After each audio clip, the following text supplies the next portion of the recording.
Welcome to Midnight Mysteries, where every enigma presents a challenge and every challenge begs to be solved. Tonight, we unravel the problem, a tale that will test the limits of logic and perception. Prepare to follow the clues, question the motives, and uncover the truth behind the mystery. Are you ready to solve the problem? Let's begin. I confess at these words a shudder passed through me. There was a thrill in the doctor's voice which showed that he was himself deeply moved by that which he told us. Holmes leaned forward in his excitement, and his eyes had the hard, dry glitter which shot from them when he was keenly interested. "You saw this?" "As clearly as I see you." "And you said nothing?" "What was the use? How was it that no one else saw it?" "The marks were some 20 yards from the body, and no one gave them a thought. I don't suppose I should have done so had I not known this legend. There are many sheepdogs on the moor." "No doubt, but this was no sheepdog." "You say it was large?" "Enormous. But it had not approached the body." "No. What sort of night was it?" "Damp and raw." "But not actually raining?" "No. What is the alley like?" "There are 2 lines of old yew hedge, 12 feet high and impenetrable. The walk in the centre is about 8 feet across." "Is there anything between the hedges and the walk?" "Yes. There is a strip of grass about 6 feet broad on either side. I understand that the yew hedge is penetrated at one point by a gate." "Yes, the wicket gate which leads on to the moor." "Is there any other opening?" "None.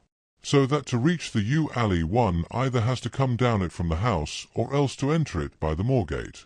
There is an exit through a summer house at the far end." "Had Sir Charles reached this?" "No. He lay about 50 yards from it. Now, tell me, Dr. Mortimer, and this is important, the marks which you saw were on the path and not on the grass." "No marks could show on the grass." "Were they on the same side of the path as the moor gate?" "Yes, they were on the edge of the path on the same side as the moor gate." "You interest me exceedingly. Another point. Was the wicket gate closed?" "Closed and padlocked." "How high was it?" "About 4 feet high." "Then anyone could have got over it?" "Yes." "And what marks did you see by the wicket gate?" "None in particular." "Good heaven! Did no one examine?" "Yes, I examined, myself, and found nothing." It was all very confused. Sir Charles had evidently stood there for 5 or 10 minutes. "How do you know that?" "Because the ash had twice dropped from his cigar." "Excellent. This is a colleague, Watson, after our own heart. But the marks?" "He had left his own marks all over that small patch of gravel. I could discern no others." Sherlock Holmes struck his hand against his knee with an impatient gesture. "If I had only been there!" he cried. "It is evidently a case of extraordinary interest, and one which presented immense opportunities to the scientific expert. That gravel page upon which I might have read so much has been long ere this smudged by the rain and defaced by the clogs of curious peasants. Oh, Dr. Mortimer, to think that you should not have called me in! You have indeed much to answer for. I could not call you in, Mr. Holmes, without disclosing these facts to the world, and I have already given my reasons for not wishing to do so. Besides, why do you hesitate? There is a realm in which the most acute and most experienced of detectives is helpless." "You mean that the thing is supernatural?" "I did not positively say so." "No, but you evidently think it. Since the tragedy, Mr. Holmes, there have come to my ears several incidents which are hard to reconcile with the settled order of nature." "For example?" "I find that before the terrible event occurred several people had seen a creature upon the moor which corresponds with this Baskerville demon, and which could not possibly be any animal known to science. They all agreed that it was a huge creature, luminous, ghastly, and spectral. I have cross-examined these men, one of them a hard-headed countryman, one a farrier, and one a moorland farmer, who all tell the same story of this dreadful apparition, exactly corresponding to the hellhound of the legend. I assure you that there is a reign of terror in the district, and that it is a hardy man who will cross the moor at night. And you, a trained man of science, believe it to be supernatural. I do not know what to believe." Holmes shrugged his shoulders. "I have hitherto confined my investigations to this world," said he. "In a modest way I have combated evil, but to take on the father of evil himself would, perhaps, be too ambitious a task. Yet you must admit that the footmark is material. The original hound was material enough to tug a man's throat out, and yet he was diabolical as well. I see that you have quite gone over to the supernaturalists. But now, Dr. Mortimer, tell me this. If you hold these views, why have you come to consult me at all? You tell me in the same breath that it is useless to investigate Sir Charles's death, and that you desire me to do it. I did not say that I desired you to do it. Then, how can I assist you? By advising me as to what I should do with Sir Henry Baskerville, who arrives at Waterloo Station." Dr. Mortimer looked at his watch. "In exactly 1 hour and a quarter. He being the heir." "Yes. On the death of Sir Charles we inquired for this young gentleman and found that he had been farming in Canada. From the accounts which have reached us, he is an excellent fellow in every way. I speak now not as a medical man, but as a trustee and executor of Sir Charles's will. There is no other claimant, I presume?" "None. The only other kinsman whom we have been able to trace was Roger Baskerville, the youngest of 3 brothers, of whom poor Sir Charles was the elder. The second brother, who died young, is the father of this lad Henry. The third, Roger, was the black sheep of the family. He came of the old masterful Baskerville strain, and was the very image, they tell me, of the family picture of old Hugo. He made England too hot to hold him, fled to Central America, and died there in 1876 of yellow fever. Henry is the last of the Baskervilles. In 1 hour and 5 minutes I meet him at Waterloo Station. I have had a wire that he arrived at Southampton this morning. Now, Mr. Holmes, what would you advise me to do with him? Why should he not go to the home of his fathers? It seems natural, does it not? And yet, consider that every Baskerville who goes there meets with an evil fate. I feel sure that if Sir Charles could have spoken with me before his death, he would have warned me against bringing this, the last of the old race, and the heir to great wealth, to that deadly place. And yet it cannot be denied that the prosperity of the whole poor, bleak countryside depends upon his presence. All the good work which has been done by Sir Charles will crash to the ground if there is no tenant of the hall. I fear lest I should be swayed too much by my own obvious interest in the matter, and that is why I bring the case before you and ask for your advice." Holmes considered for a little time. "Put into plain words, the matter is this," said he. "In your opinion there is a diabolical agency which makes Dartmoor an unsafe abode for a Baskerville. That is your opinion. At least I might go the length of saying that there is some evidence that this may be so." "Exactly. But surely, if your supernatural theory be correct, it could work the young man evil in London as easily as in Devonshire. A devil with merely local powers like a parish vestry would be too inconceivable a thing. You put the matter more flippantly, Mr. Holmes, than you would probably do if you were brought into personal contact with these things. Your advice, then, as I understand it, is that the young man will be as safe in Devonshire as in London. He comes in 50 minutes. What would you recommend?" "I recommend, sir, that you take a cab, call off your spaniel who is scratching at my front door, and proceed to Waterloo to meet Sir Henry Baskerville. And then you will say nothing to him at all until I have made up my mind about the matter. How long will it take you to make up your mind?" 24 hours.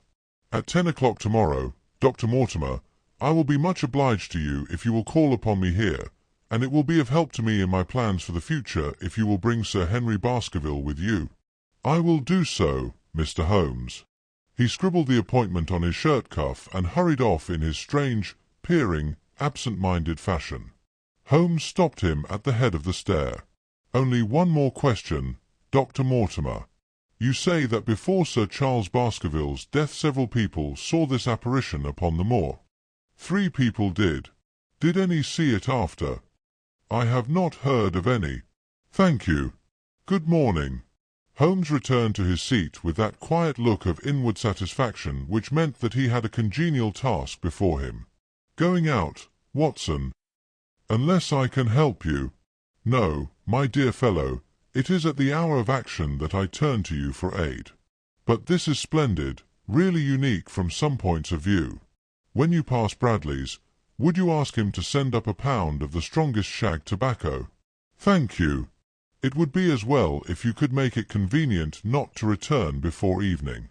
Then I should be very glad to compare impressions as to this most interesting problem which has been submitted to us this morning. I knew that seclusion and solitude were very necessary for my friend in those hours of intense mental concentration during which he weighed every particle of evidence, constructed alternative theories, balanced one against the other, and made up his mind as to which points were essential and which immaterial. I therefore spent the day at my club and did not return to Baker Street until evening. It was nearly 9 o'clock when I found myself in the sitting-room once more. My first impression as I opened the door was that a fire had broken out, for the room was so filled with smoke that the light of the lamp upon the table was blurred by it. As I entered, however, my fears were set at rest, for it was the acrid fumes of strong coarse tobacco which took me by the throat and set me coughing. Through the haze I had a vague vision of Holmes in his dressing-gown, coiled up in an armchair with his black clay pipe between his lips. Several rolls of paper lay around him. "Caught cold, Watson?" said he. "No, it's this poisonous atmosphere. I suppose it is pretty thick, now that you mention it." "Thick? It is intolerable. Open the window, then. You have been at your club all day, I perceive. My dear Holmes. Am I right?" "Certainly, but how?" He laughed at my bewildered expression. "There is a delightful freshness about you, Watson, which makes it a pleasure to exercise any small powers which I possess at your expense. A gentleman goes forth on a showery and miry day. He returns immaculate in the evening with the gloss still on his hat and his boots. He has been a fixture, therefore, all day. He is not a man with intimate friends. Where, then, could he have been? Is it not obvious?" "Well, it is rather obvious. The world is full of obvious things which nobody by any chance ever observes. Where do you think that I have been?" "A fixture also." "On the contrary, I have been to Devonshire." "In spirit?" "Exactly. My body has remained in this armchair and has, I regret to observe, consumed in my absence 2 large pots of coffee and an incredible amount of tobacco. After you left I sent down to Stamford's for the ordnance map of this portion of the moor, and my spirit has hovered over it all day. I flatter myself that I could find my way about. A large-scale map, I presume?" "Very large." He unrolled one section and held it over his knee. "Here you have the particular district which concerns us. That is Baskerville Hall in the middle, with a wood round it." "Exactly. I fancy the yew alley, though not marked under that name, must stretch along this line, with the moor, as you perceive, upon the right of it. This small clump of buildings here is the hamlet of Grimpen, where our friend Dr. Mortimer has his headquarters. Within a radius of 5 miles there are, as you see, only a very few scattered dwellings. Here is Laughter Hall, which was mentioned in the narrative. There is a house indicated here which may be the residence of the naturalist. Stapleton, if I remember right, was his name. Here are 2 moorland farmhouses, High Tor and Fulmire. Then 14 miles away the great convict prison of Princetown. Between and around these scattered points extends the desolate, lifeless moor. This, then, is the stage upon which tragedy has been played, and upon which we may help to play it again. It must be a wild place. Yes, the setting is a worthy one. If the devil did desire to have a hand in the affairs of men, then you are yourself inclining to the supernatural explanation. The devil's agents may be of flesh and blood, may they not? There are 2 questions waiting for us at the outset. The one is whether any crime has been committed at all. The second is, what is the crime and how was it committed? Of course, If Dr. Mortimer's surmise should be correct, and we are dealing with forces outside the ordinary laws of nature, there is an end of our investigation. But we are bound to exhaust all other hypotheses before falling back upon this one. I think we'll shut that window again, if you don't mind. It is a singular thing, but I find that a concentrated atmosphere helps a concentration of thought. I have not pushed it to the length of getting into a box to think, but that is the logical outcome of my convictions. Have you turned the case over in your mind? Yes, I have thought a good deal of it in the course of the day. What do you make of it? It is very bewildering. It has certainly a character of its own. There are points of distinction about it. That change in the footprints, for example. What do you make of that? Mortimer said that the man had walked on tiptoe down that portion of the alley. He only repeated what some fool had said at the inquest. Why should a man walk on tiptoe down the alley? What then? He was running, Watson, running desperately, running for his life, running until he burst his heart, and fell dead upon his face. Running from what? There lies our problem. There are indications that the man was crazed with fear before ever he began to run. How can you say that? I am presuming that the cause of his fears came to him across the moor. If that were so, and it seems most probable, only a man who had lost his wits would have run from the house instead of towards it. If the gypsy's evidence may be taken as true, he ran with cries for help in the direction where help was least likely to be. Then, again, whom was he waiting for that night, and why was he waiting for him in the yew alley rather than in his own house? You think that he was waiting for someone. The man was elderly and infirm. We can understand his taking an evening stroll, but the ground was damp and the night inclement.